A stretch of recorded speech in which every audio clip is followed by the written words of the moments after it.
วันป่าเวณียี่เป่งลอยกระทงเจียงใหม่รวมได้วาระมหามงคล10 วาระ10 มหาปารมี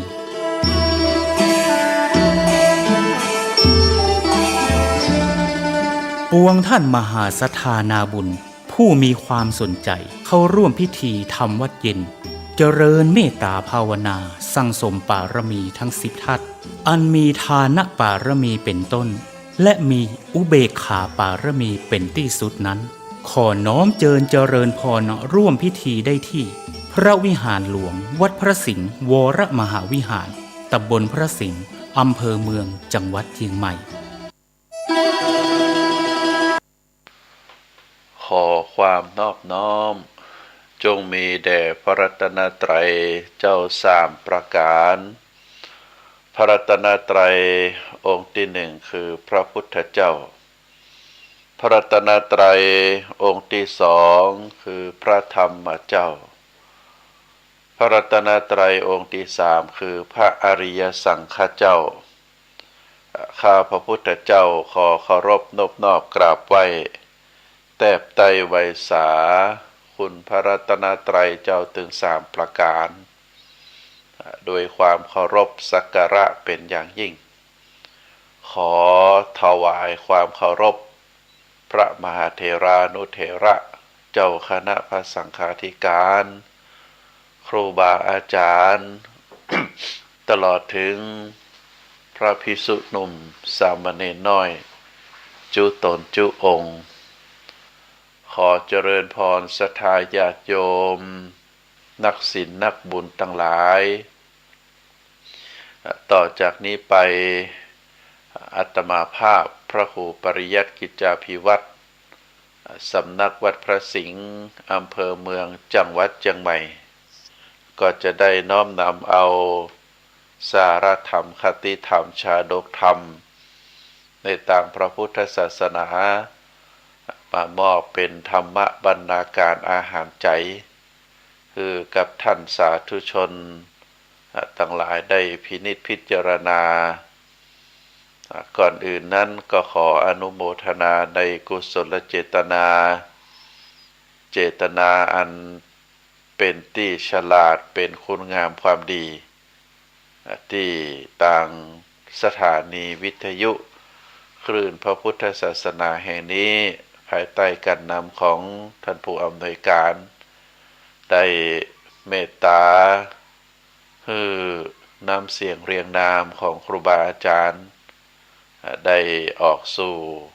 ไปยังศรัทธาประชาชนผู้ฟังรายการ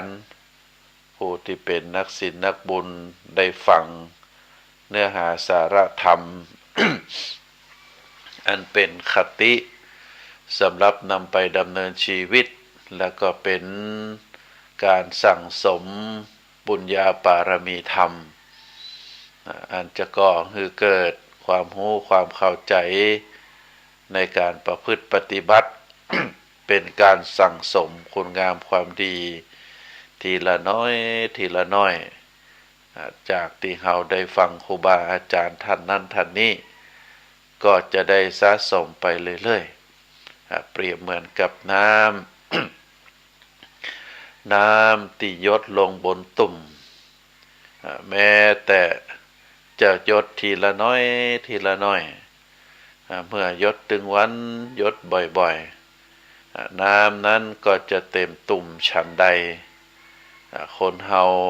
เมื่อได้ฟังน้ำเสียงเรียงนามของครูบาอาจารย์ท่านปุ้นท่านเพที่ได้มามาเอ่ยเฮาก็จะได้ความรู้ความเข้าใจวันละเล็กวันละน้อยเมื่อเฮาได้สะสมความรู้ในทางพระพุทธศาสนาต่างคุณงามความดีอันเป็นบุญเป็นกุศลความรู้ความเข้าใจเหล่านั้นก็จะมีนักขึ้นตามพระพุทธศาสนาเรียกว่าเป็นพหูสูตรพหูสูตรก็คือคนที่ได้ยินได้ฟังมานัก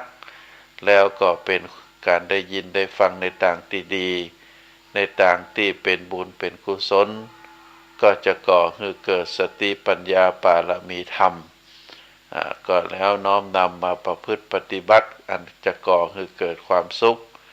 เป็นความสุขตึงต่างกายแล้วก็เป็นความสุขตึงต่างใจท่านสาธุชนทั้งหลาย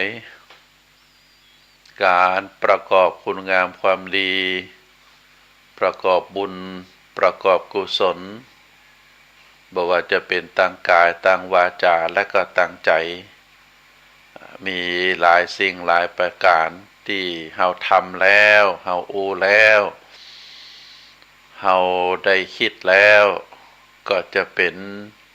ต่างที่ดีเป็นบุญเป็นกุศลในทางพระพุทธศาสนาได้สรุปการทำคุณงามความดีมีอยู่3 ต่างที่เรียกว่าบุญกิริยาวัตถุก็คือพฤติกรรมการกระทำอันที่จะก่อให้เกิดบุญเกิดกุศล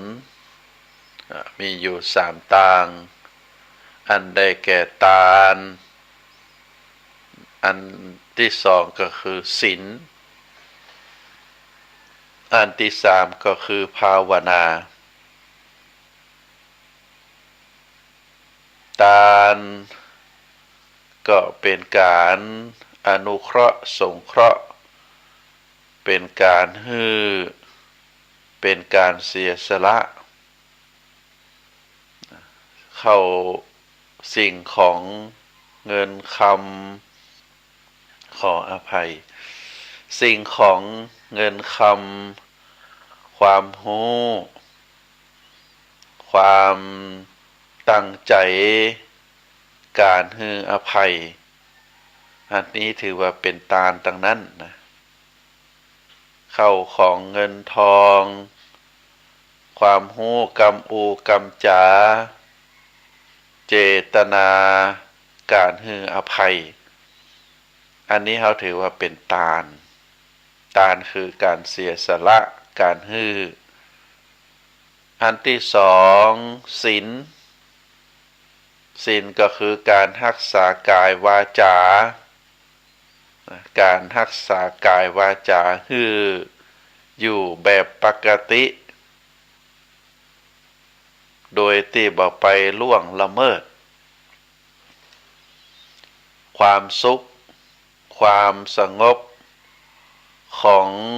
คนอื่นของสัตว์อื่นเราเรียกว่าเป็นศีลตรงนี้รวบรวมถึงการรักษาปกติบอกว่าจะเป็นตั้งกายตั้งวาจาตั้งใจ รักษาให้เป็นอยู่เหมือนกับคนเหมือนกับมนุษย์บ่ไปเบียดเบียนบ่ไปลักทรัพย์บ่ไปประพฤติผิดในกามบ่ไปโกหกมดเท็จบ่ไปดื่มสุราเมลัยยาเสพติดทำให้การครองสติบ่ครบ100%อันนี้เป็นภาวะของศีลคนไหนที่รักษาศีลได้ครบคนนั้นถือว่าเป็นมนุษย์ผู้สมบูรณ์แบบผู้มีคุณธรรมของความเป็นมนุษย์อันนี้เป็นข้อที่2ที่จะก่อให้เกิดบุญประการที่3ภาวนาก็คือการรักษาจิตรักษาใจนะคำว่าภาวนาตัวนี้บ้านเฮามาใจคำว่าพัฒนาภาวนากับคำว่าพัฒนานี่ตัวเดียวกันก็คือการพัฒนาทางด้านสติทางด้านปัญญาโดยเฉพาะการรักษาหรือการเจริญจิตภาวนาก็คือการพัฒนาสติปัญญาแนวทางในการพัฒนาทางด้านจิตใจนั้นจิตทุกดวงจะมีสติในการควบคุมดูแลแล้วก็ปัญญาเกิดความรอบรู้ สิ่งสองประการนี้สติกับปัญญานี้ก็จะเป็นเครื่องกำกับเป็นเครื่องดูแลทำให้จิตใจของบุคคลคนนั้นมีความเจริญรุ่งเรืองถ้าหากมีสติแต่ขาดปัญญามีสติแต่ขาดปัญญาบุคคลนั้นก็เพียงแต่ทำใจให้สงบแต่บ่สามารถรอบรู้เหตุการณ์อย่างต่าง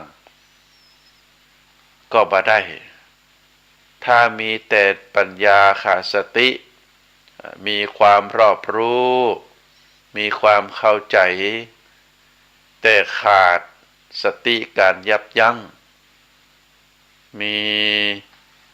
ความธรรมอันเกิดจากความรู้บางทีก็ก่อให้เกิดความผิดพลาดได้อันนี้เป็นเรื่องทางด้านจิตใจเพราะฉะนั้นสิ่งประการที่เป็นก่อให้เกิดคุณงามความดีก่อให้เกิดบุญกุศล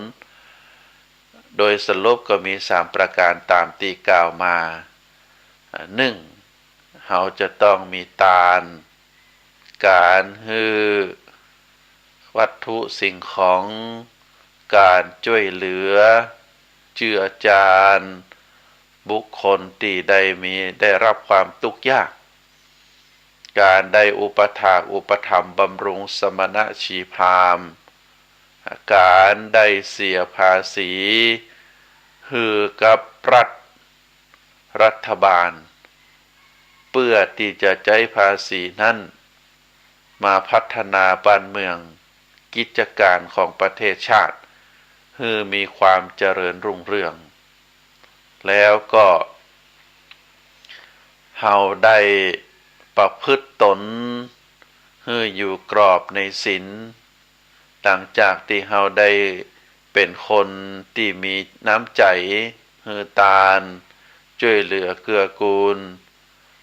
ได้เสียสละได้ให้อภัยให้โอกาสให้ช่องทางแก่คนต่างหลายแล้วสิ่งที่สูงกว่าการให้ทานนั้นก็คือการรักษาศีลการรักษาศีลก็คือการสมาทานประพฤติปฏิบัติอย่างน้อยก็ศีล5ข้อศีล8ข้อของอุบาสกอุบาสิกาผู้นอนวัดถ้าเฮาได้บำเพ็ญทานที่ว่ามาแล้วยกระดับจิตยกระดับใจยกคุณงามความดีของตัวเก่าให้สูงขึ้นไปโดยการรักษาศีลเฮาก็จะเป็นคนมีเกียรติมีศักดิ์ศรีเป็นที่เคารพหน้าถือตาคนต่างหลายจะยกย่องว่าบุคคลนี้เป็นคนมีศีลมีธรรมประพฤติตนในทางที่ถูกต้องมีความขยันหมั่นเพียรสร้างเนื้อสร้างตัวโดยอาชีพสุจริตบัทุจริตต่อหน้าที่เฮาถือว่าบุคคลนี้เป็นคนมีศีลมีธรรมเมื่อได้ประพฤติตนเป็นคนมีศีลมีธรรมแล้วก็ได้มีการพัฒนาทางด้านจิตใจจิตใจนี่สำคัญบุญกุศลอันเกิดจากทางด้านจิตใจนั้นเฮาเป็นคนที่มีจิตใจถูกครอบคลุมปกครองด้วยคุณธรรมมีความเมตตามีความอบอ้อมอารีมีความดีใจในที่คนอื่นได้ดีบ่อิจฉาริษยาบ่มีความโลภเฮาได้แบ่งปันแล้วเฮาก็บ่มีความโลภที่คิดจะลักจะโกงเอาของบุคคลอื่นเฮามีความเมตตาบ่อิจฉาริษยาบ่ผูกอาฆาตพยาบาทเป็นคนที่มีน้ำจิตน้ำใจ อนุโมทนาบัโลภอยากได้ของคนอื่นแล้วก็ได้ดำรงตนในแนวทางที่ถูกต้อง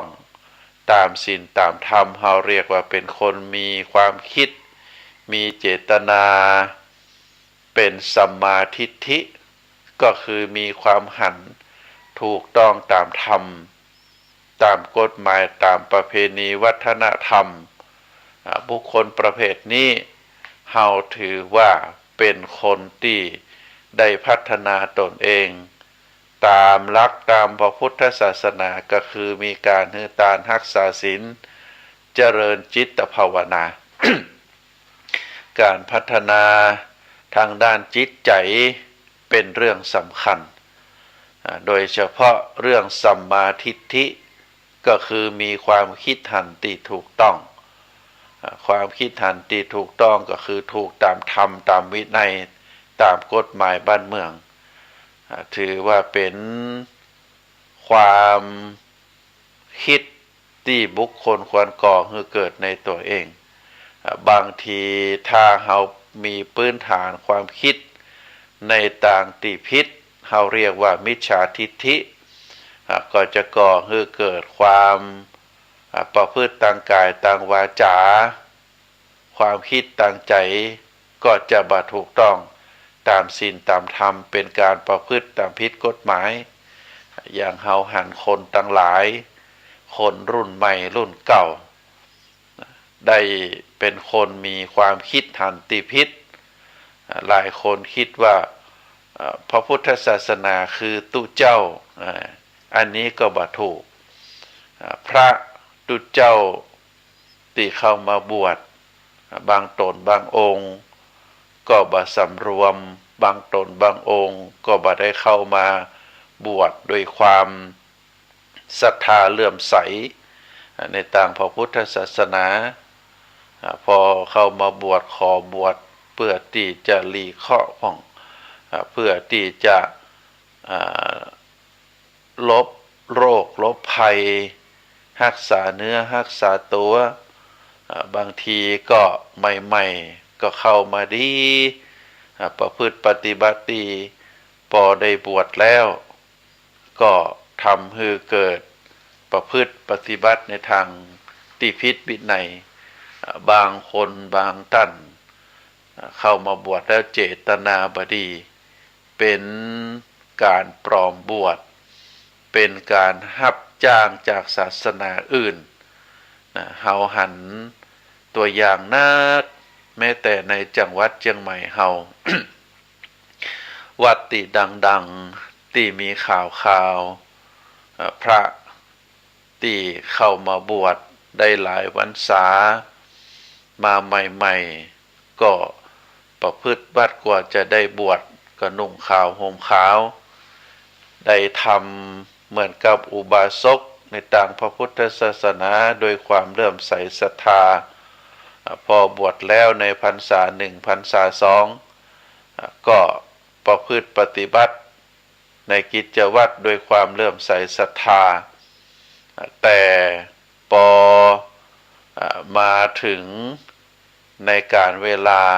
ที่ตัวเองได้ตั้งใจไว้ก็ได้ทำสิ่งที่บ่ถูกต้องตามธรรมตามวินัยประพฤติความเสียหายอย่างเป็นต้นว่าได้เกี่ยวข้องกับยาเสพติดได้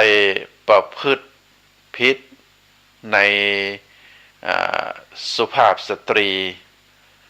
ตามที่มีข่าวก็สอบไปสอบมาปรากฏว่าบ่ได้ตั้งใจบวชแต่ตั้งใจที่จะมาทำลายพระพุทธศาสนาอย่างอี้เป็นต้นเพราะฉะนั้นเฮาตั้งหลายในฐานะที่เป็นเจ้าพุทธ ญาติโยมต้องแยกแยะนะต้องแยกแยะถึงแม้ว่าจะเป็นพระเป็นบุคลากรหรือเป็นบริษัทเหล่าหนึ่งในบริษัทสี่ก็คือภิกษุภิกษุณีอุบาสกอุบาสิกาถึงแม้ว่าพระเป็นบริษัทหนึ่งในบริษัทสี่ แต่เฮาก็ดูภาพรวมของพุทธบริษัทเฮาจะไปเอา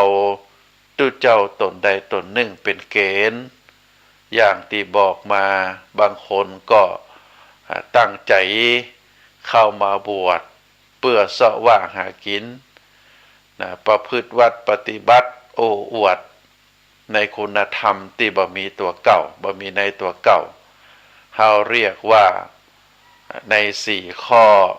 ที่เป็นปาราชิกเขาเรียกว่าการอวดคุณที่บ่มีในตัวตนหรืออุตริมนุสธรรมการโอ้อวดที่บ่มีในตัวตนบางทีก็ บ่ได้อวดแต่ก็แสดงให้คนทั้งหลายได้รู้ว่าตัวเองนั้นได้บรรลุมรรคอันใดอันหนึ่งมีความเก่งกว่าตุเจ้าตนอื่นเป็นเกจิอาจารย์อย่างอีเป็นต้นเพราะฉะนั้นท่านสาธุชนทั้งหลายก็ขอเจริญพรศรัทธาว่าในความมั่นคงในทางพระพุทธศาสนานั้นเป็นสิ่งที่เฮาท่านทั้งหลายต้องเข้าใจให้ลึกซึ้งเฮาเลื่อมใสในพระพุทธศาสนาก็คือคำสอนของพระพุทธเจ้าคำสอนของพระพุทธเจ้าเป็นแนวทางที่พระพุทธองค์ได้ประกาศได้เทศนาเป็นเวลา45 ปีโดยพระปัญญาที่คุณพระบริสุทธิ์ที่คุณพระมหากรุณาธิคุณเฮาฮือนึกถึงตัวนี้แล้วก็พยายามฟังพยายามศึกษาห่ำเฮียนแนวทางประพฤติปฏิบัติที่ถูกต้องของหลักพระพุทธศาสนาเฮาก็จะได้เข้าใจเฮาบ่ได้คิดว่าตุเจ้าตนหนึ่งเป็นพระพุทธศาสนาตุเจ้าตนหนึ่งก็เข้ามาบวชบางรูปเปิ้นบวชด้วยความศรัทธาด้วยความเลื่อมใสบางท่านบางรูปเปิ้นก็เข้ามาบวชเพื่อศึกษาห้ำเพียรปฏิบัติ ตามหลักของธรรมวินัยที่พระพุทธเจ้าได้ทรงบัญญัติไว้อันนี้เฮาสนับสนุนศรัทธาทั่วไปท่านสนับสนุนอยู่แล้วแต่ถ้ารูปใดพระภิกษุรูปใดที่เข้ามาบวชแล้วบ่ได้ประพฤติปฏิบัติตามธรรมวินัยประพฤตินอกรีดนอกรอยศรัทธาญาติโยมก็ต้องช่วยกันพ่อช่วยกันสังเกตไปอยู่วัดเป็นตีเป็นตางเดินทางไปหันไปนี่อย่างที่เฮาหันในภาพบางทีก็อยู่กลางตากลางตางเป็นตุดงแต่บ่ได้เดินทางบ่ได้เดินโดยเท้าโบกรถโยม เพื่อที่จะขออาศัยไปหันไปนี่แล้วก็ได้ได้ตื้อได้ขอปัจจัยจากญาติโยมอย่างอีเป็นต้นก็เป็นสิ่งที่บ่เหมาะสมบุคคลประเภทนี้เข้ามาบวชบ่ได้ตั้งใจที่จะมาประพฤติธรรมประพฤติวินัยประพฤติด้วยความเลื่อมใสศรัทธาในคำสอนของพระพุทธเจ้าเป็นเพียงแต่ว่าเข้ามาแล้วบวชแล้วอาศัยการหากินการประกอบกิจของความเป็นสงฆ์แต่ว่าอยากจะได้ลาภสักการะอย่างอีเป็นต้นญาติโยมก็ควรจะใช้ปัญญาพิจารณาท่องแท้ก็ถือว่าเฮาตั้งหลายได้ฮู้ได้เข้าใจในความเป็นเจ้าพุทธในฐานะที่เป็นพุทธบริษัทเหล่าหนึ่งก็คือเป็นอุบาสกอุบาสิกาเฮาตั้งหลายในฐานะที่เป็นอุบาสกอุบาสิกาก็คือมีความรู้ความเข้าใจในการทำบุญทำกุศลการทำบุญทำกุศล ก็อยู่ที่เจตนาเรียกว่าเจตนาในการทำบุญการทำบุญคือตานนั้นเปิ้นบอกว่าอยู่ที่เจตนาเป็นสำคัญที่สุดเจตนาก็คือความตั้งใจในการประกอบบุญประกอบกุศลถ้าเจตนาบริสุทธิ์ปรารถนามุ่งจะฮือเป็นตาลฮือแล้วก็เกิดปิติยินดีมีความสบายใจและก็บ่คิดเสียดายในภายหลังอันนี้เป็นเรื่องสำคัญปรารถนามุ่งที่จะฮือตาลฮือเป็นตาลฮือแล้วก็เกิดปิติยินดีสบายใจบ่คิดเสียดายในภายหลังทั้งบ่ได้คิดหรือตั้งแง่ว่าผู้ที่รับไปจะเป็นผู้ที่มีศีลบริสุทธิ์หรือบ่บริสุทธิ์เฮาบ่ได้ตั้งแง่บ่ได้คิดก็ถือว่าการกระทำบำเพ็ญบุญในข้อฮือตาลตามที่ว่ามานั้นก็จะได้รับผลบุญอย่างเต็มที่ เพราะฉะนั้นตรงนี้สำคัญในศรัทธาญาติโยมตอนนี้ศรัทธาญาติโยมนักศีลนักบุญทั้งหลายกำลังอยู่ในหมวดหรืออยู่ในโหมดของการทำบุญที่จริงแล้วเฮาก็ทำบุญมาโดยตลอดโดยเฉพาะคือตาลก็หันมีรายการทำบุญจากพระคุณเจ้าหลายวัดหลายวาได้แจ้งให้ศรัทธาญาติโยมร่วมบุญรายการนั่นรายการนี้บ่ว่าจะเป็นการสร้างกุฏิสร้างห้องน้ำห้องสุขาสร้างโบสถ์สร้างวิหารศาลาการประเรียนหรือการทำบุญในช่วงที่มีการรอพระพุทธรูปหรือการสร้างโบสถ์สร้างวิหารวัดวาอารามต่างๆแม้แต่ส่วนองค์ประกอบของโบสถ์ของวิหารอาจจะเป็นเสาวิหารเป็นจ่อฟ้าใบลากาตลอดถึงฐานของพระพุทธรูปอย่างอีเป็นต้นเมื่อวัดวาอารามทั้งหลายเหล่านั้น ได้ประกาศได้ประชาสัมพันธ์ญาติโยมก็มีกุศลเจตนาเป็นกุศลเจตนาที่เป็นตาลอย่างที่ได้ว่ามาอยู่ที่เจตนาเมื่อมีเจตนาก็ได้ร่วมบริจาคโดยการฮื้อตาลเรียกว่าเป็นการฮื้อตาลจะเป็นรูปแบบการไปถวายจะเป็นรูปแบบการทอดผ้าป่าจะเป็นรูปแบบในการทอดกฐินก็ดีที่เป็นปัจจุบันอยู่ในกฐินทานการ เพราะฉะนั้นเจตนาที่บริสุทธิ์มุ่งปรารถนาจะฮือทรัพย์สินเงินทองของเฮานั้นเป็นตาลเกิดปิติยินดีเมื่อฮือแล้วสบายใจบ่คิดเสียใจแล้วก็บ่ได้ตั้งแง่ว่าคนที่รับทานของเฮานั้น จะเป็นพระภิกษุหนุ่มสามเณรน้อยหรือ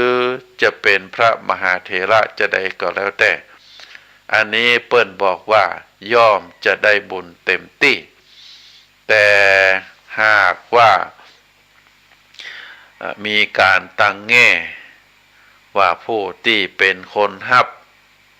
ไตรยทานของเฮารับสิ่งของเฮา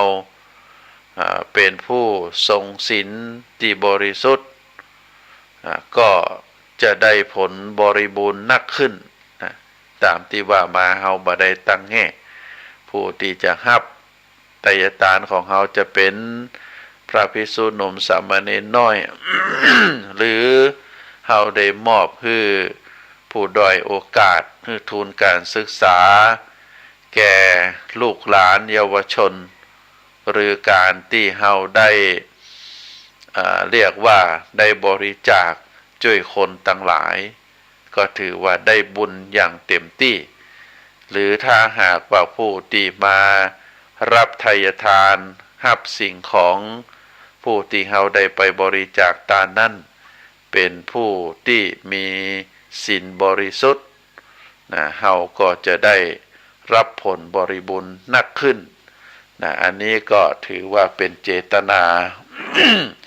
ในการที่เฮาได้ทำบุญข้อนี้ก็อยากจะให้ศรัทธาญาติโยมได้หัน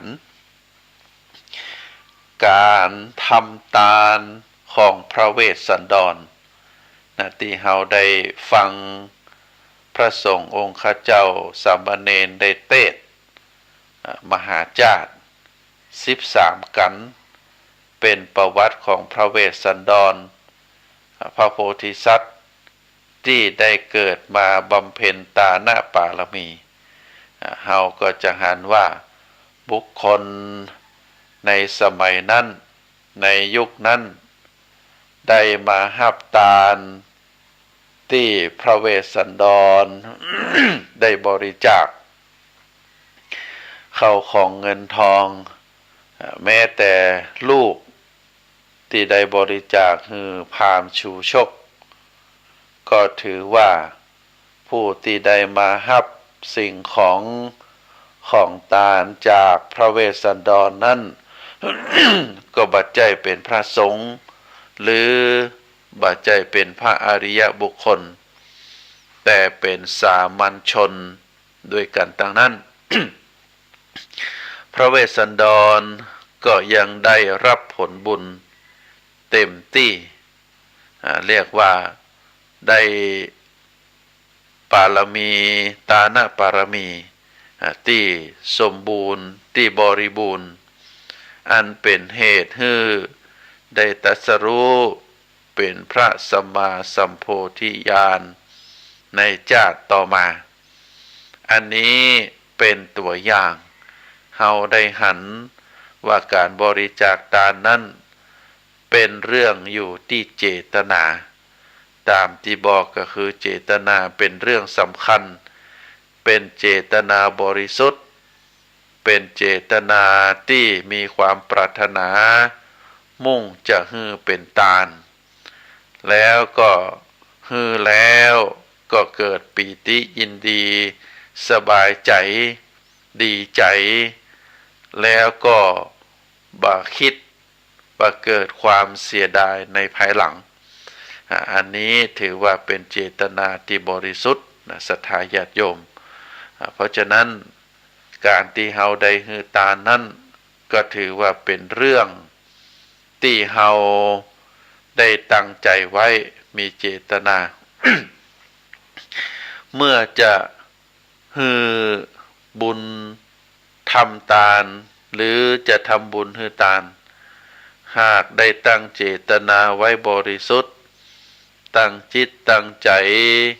ฮือแน่วแน่ว่าจะฮือทานเพื่อก่อประโยชน์แก่ผู้ที่รับไปแล้วก็ถือว่าเป็นอานิสงส์แห่งการฮือทานนั้นย่อมเกิดขึ้นแน่นอนศรัทธาญาติโยมท่านทั้งหลายก็ลองคิดดู เฮาได้ฮือทานมีเจตนาที่บริสุทธิ์ตั้งจิตตั้งใจฮือแน่วแน่ก็เฮาบ่ฮือสุ่ม4สุ่ม5ก่อนที่เฮาจะฮือนั้นเฮาก็พอว่าการที่เฮาได้บริจาคได้ฮือทานไปนั้นจะก่อฮือเกิดประโยชน์ต่อส่วนรวมส่วนบุคคลก็อย่างเช่นเจตนา ของผู้ที่ได้ถวายอาหารและบิณฑบาตแก่พระสงฆ์สามเณรที่เดินบิณฑบาตเฮาก็จะหันว่าเมื่อเฮาได้ทำบุญใส่บาตรแล้ว พระสงฆ์สามเณร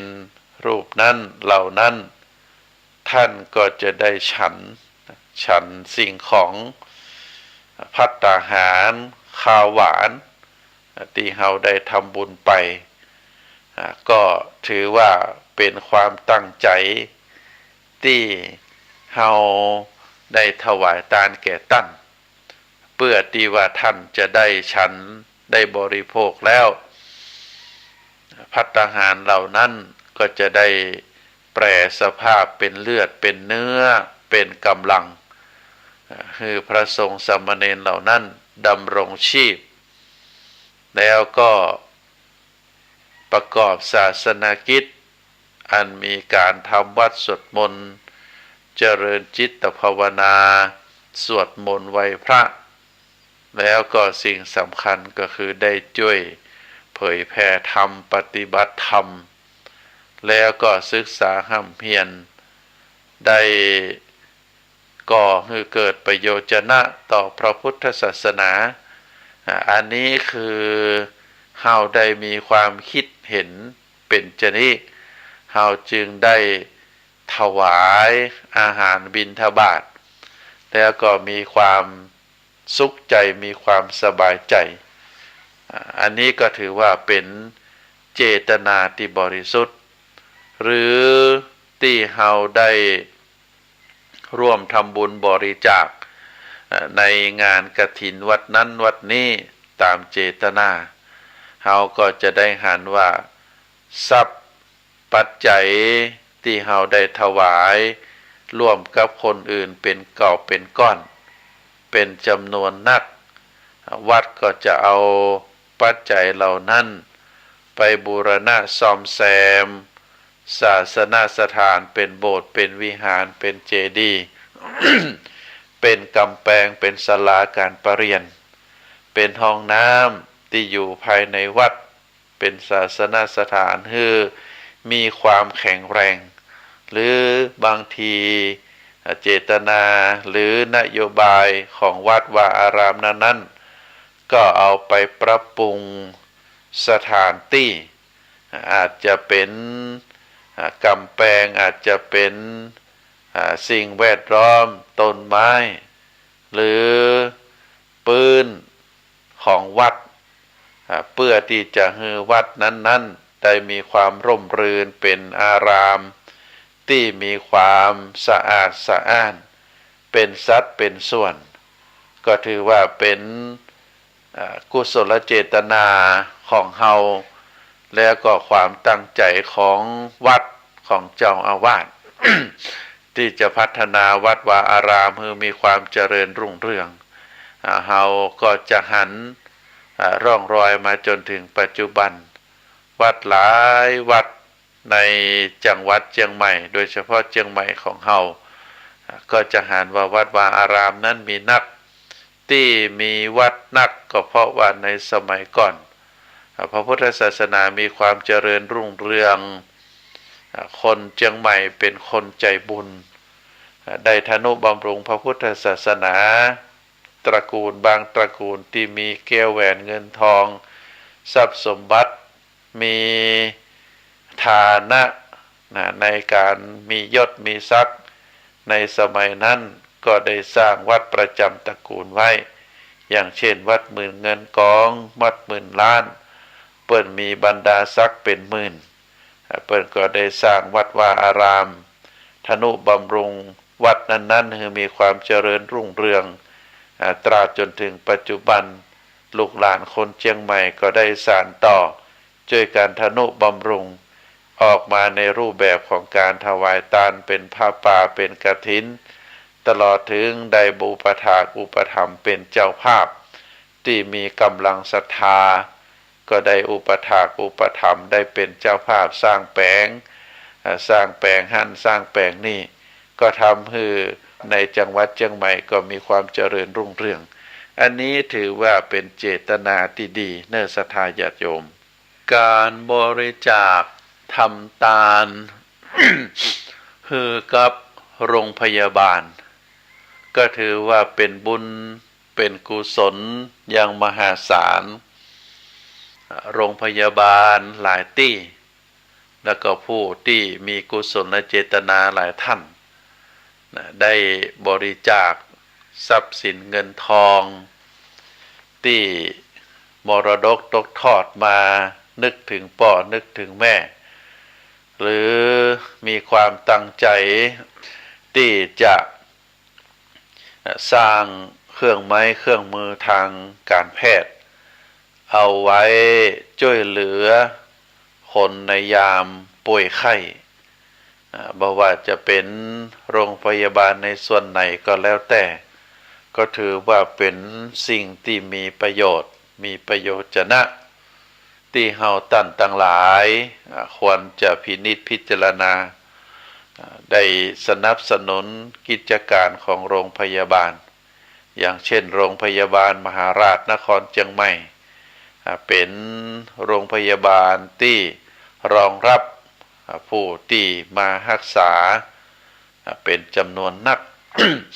ในการรักษาโรงพยาบาลในการรักษาไข้ที่โรงพยาบาลนั้นเอาจะหันว่าบางโรงพยาบาลเตียงคนไข้ก็บ่ค่อยแข็งแรงห้องก็อยู่ด้วยการแออัดเพราะฉะนั้นถ้าหากว่าเราได้มีส่วนในการบริจาคเครื่องไม้เครื่องมืออุปกรณ์ทางด้านการแพทย์ก็จะเป็นสิ่งที่ดีเป็นสิ่งที่น่าอนุโมทนาเฮาตั้งหลาย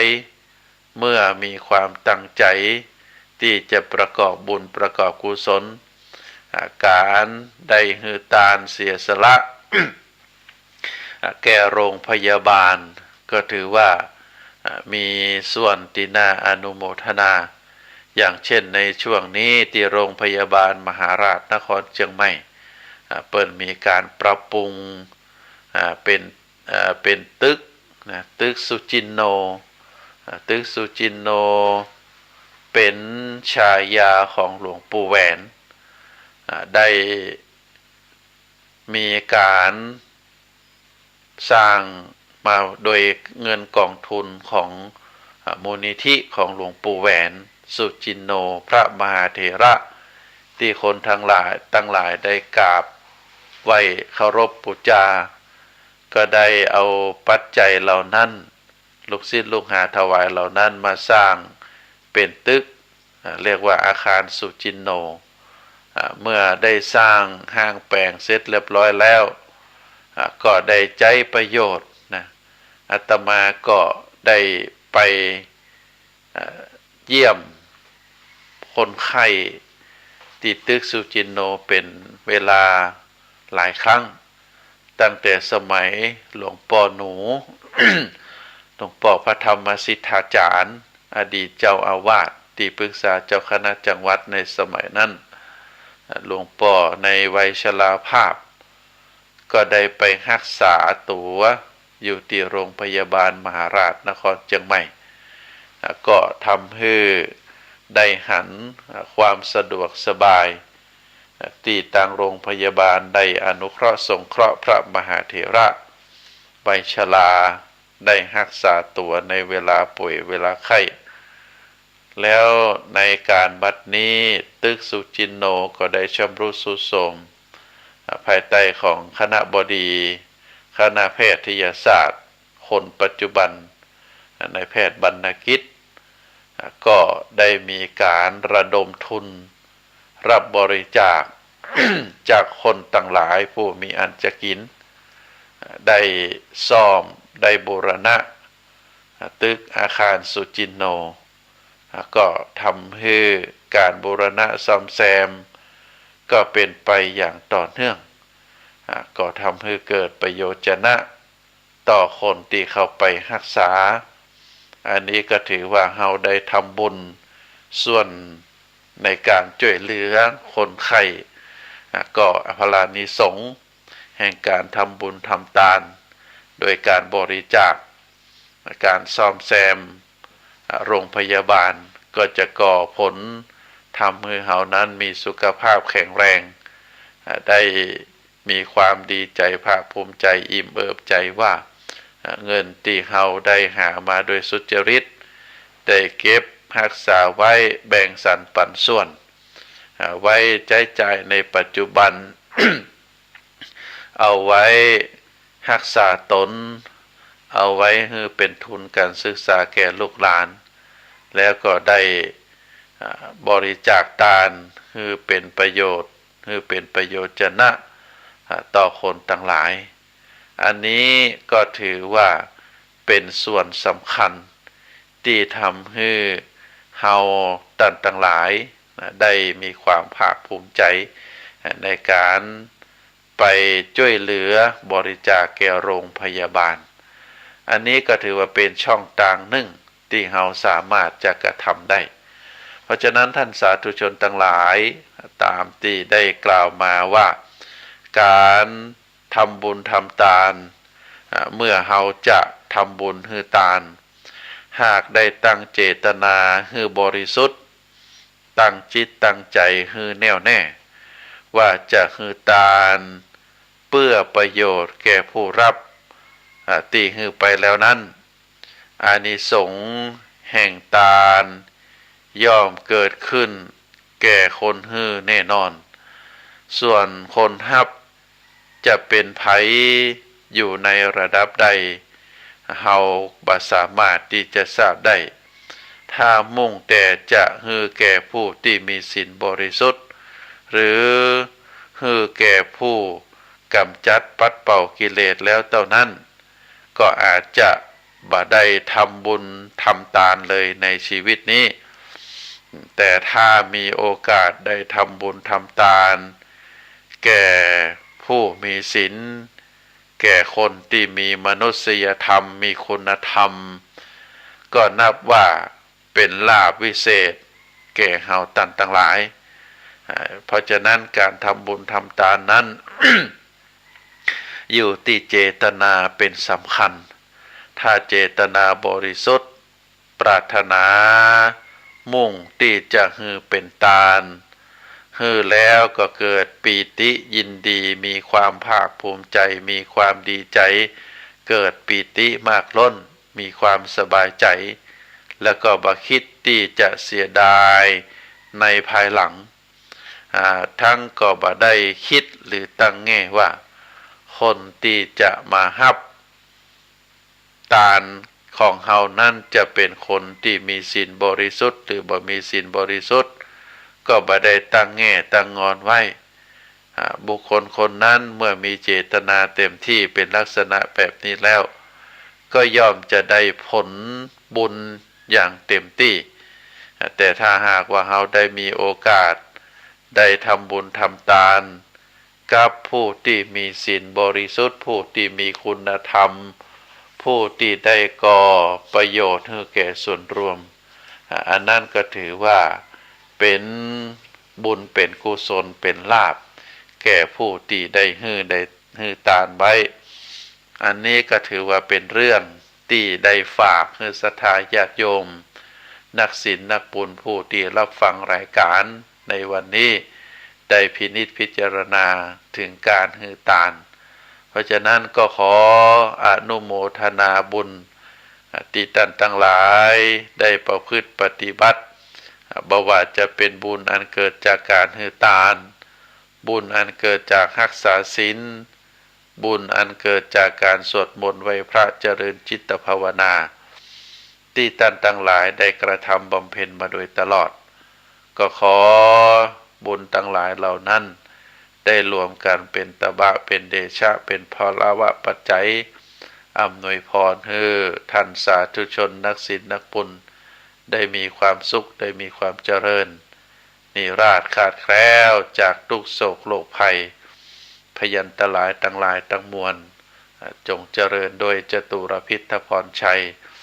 มีอายุยืนยาวมีวรรณะผ่องใสมีพละกำลังเข้มแข็งแล้วก็ขอให้มีความสุขเป็นความสุขตึงตังกายแล้วก็เป็นความสุขตึงตังใจมีความสบายอกสบายใจชื่นใจโสมนัสใจเป็นตลอดไปข ขอเจริญพร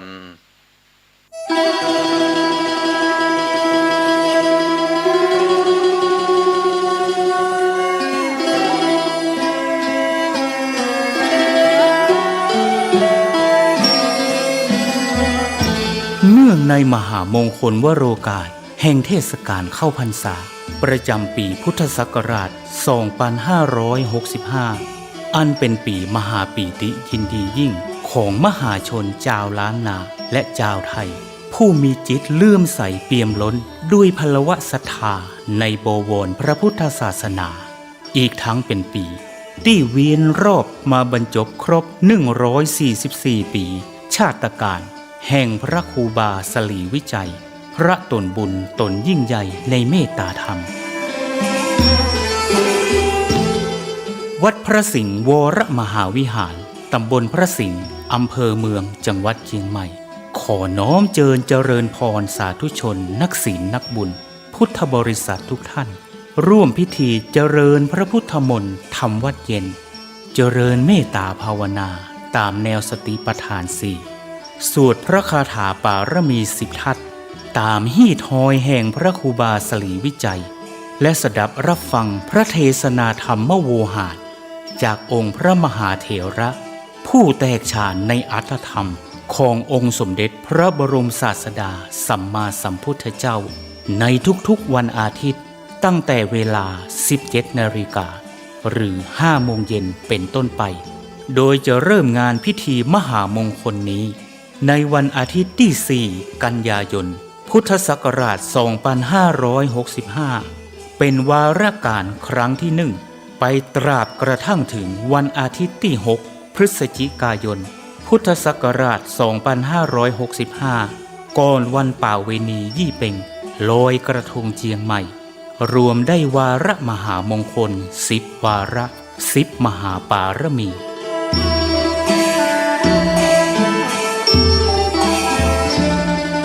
ปวงท่านมหาศรัทธานาบุญผู้มีความสนใจเข้าร่วมพิธีทำวัดเย็น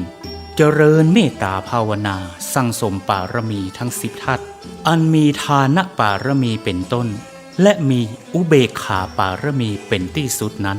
ขอน้อมเจริญพรร่วมพิธีได้ที่พระวิหารหลวงวัดพระสิงห์วรมหาวิหารตำบลพระสิงห์อำเภอเมืองจังหวัดเชียงใหม่และท่านที่มีจิตเจตจำนงประสงค์ใคร่ร่วมบำเพ็ญมหาทานปารมีถวายกันเทศแด่พระมหาเถระผู้แสดงพระธรรมเทศนา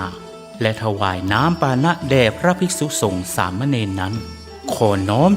ร่วมทำบุญหรือแจ้งความประสงค์ของท่านได้ที่พระเดชพระคุณหลวงพ่อพระเทพสิงหวราจารย์เจ้าอาวาสวัดพระสิงห์วรมหาวิหารโทรศัพท์081-883-8752 หรือที่ท่านพระครูปริยัติกิจจาภิวัตรผู้ช่วยเจ้าอาวาสวัดพระสิงห์วรมหาวิหารโทรศัพท์089-264-2485 ได้ตั้งแต่วันนี้เป็นต้นไป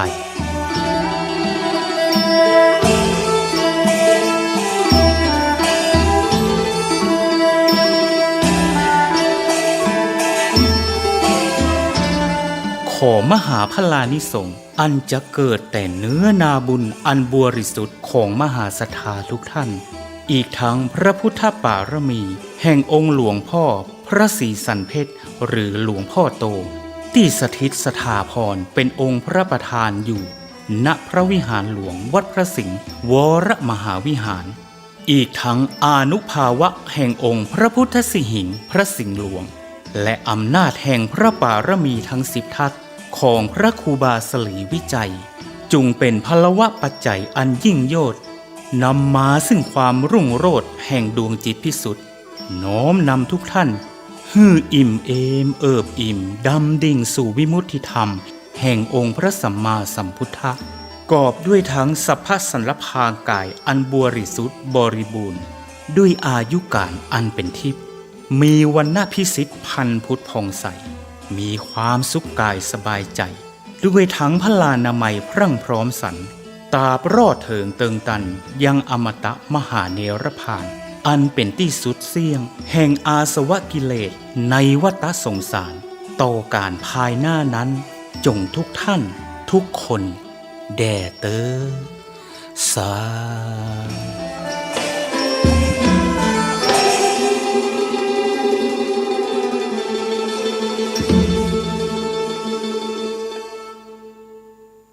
ข่าวสารเพื่อการประชาสัมพันธ์ก็มีความสนใจที่จะจัดทำหนังสือชุดความรู้เรื่องพระพรหมมงคลฝ่ายวิปัสสนาทองสิริมังคโรศาสนบุคคลคุณภาพกับการเผยแผ่พระพุทธศาสนาก็จะมีการจัดพิมพ์ 2,500 เล่มภาษาไทย 2,000 เล่มภาษาอังกฤษ 500 เล่มท่านที่สนใจร่วมบุญบริจาคได้ที่บัญชีธนาคารกรุงไทยเลขที่บัญชี5111714383ชื่อบัญชีพระครูภาวนาโสภิตบุญญาวิสิทธิ์เมืองวงติดต่อสอบถามได้ที่พระครูภาวนาโสภิตฝ่ายวิปัสสนาด็อกเตอร์เจ้าอาวาสวัดบ้านเหล่าพระเจ้าตาเขียวอำเภอป่าซางเชียงใหม่โทร0969521159ได้ทุกวันณ บัดนี้ขอเชิญท่านสาธุชนสดับฟังพระธรรมคำสั่งสอนของพระโพธิญาณเถระหลวงพ่อชาสุภัทโทแห่งวัดหนองป่าพงเรื่องทำใจให้เป็นบุญและธรรมะธรรมชาติ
จิตเป็นกุศลแล้วเราก็ไม่ต้องนั่งรถไปแสวงหาบุญที่ไหนใช่ไหม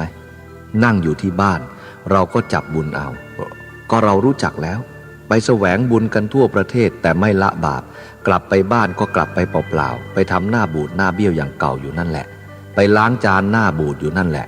ไปดูแต่จานให้มันสะอาดแต่ใจเราไม่สะอาดไม่ค่อยจะดูกันคน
กายเรานี่ก็มีอยู่แล้ววาจาก็มีอยู่แล้ว ใจก็มีอยู่แล้ว จะไปหาที่ปฏิบัติที่ไหนเล่าไม่ใช่มันหลงหรือเนี่ยจะไปหาที่ปฏิบัติอยู่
ละความชั่วประพฤติความดีจึงไม่ต้องไปหาที่อื่น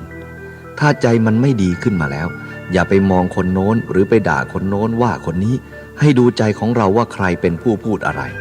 ทำไมมันถึงเป็นอย่างนี้จิตใจทำไมมันเป็นอย่างนี้นี่ให้เข้าใจว่าลักษณะทั้งหลายนี้มันไม่เที่ยง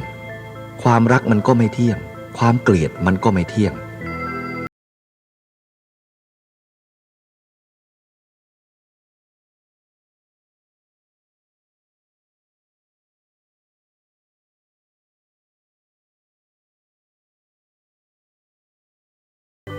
ตอบแทนเลยเนาะนี่บางทีก็เกลียดมันทิ้งมันได้ไหมทิ้งไม่ได้ทำไมลูกคนไม่เหมือนลูกกระสุนลูกกระสุนยิงโป้งออกไปข้างนอกลูกคนยิงโป้ง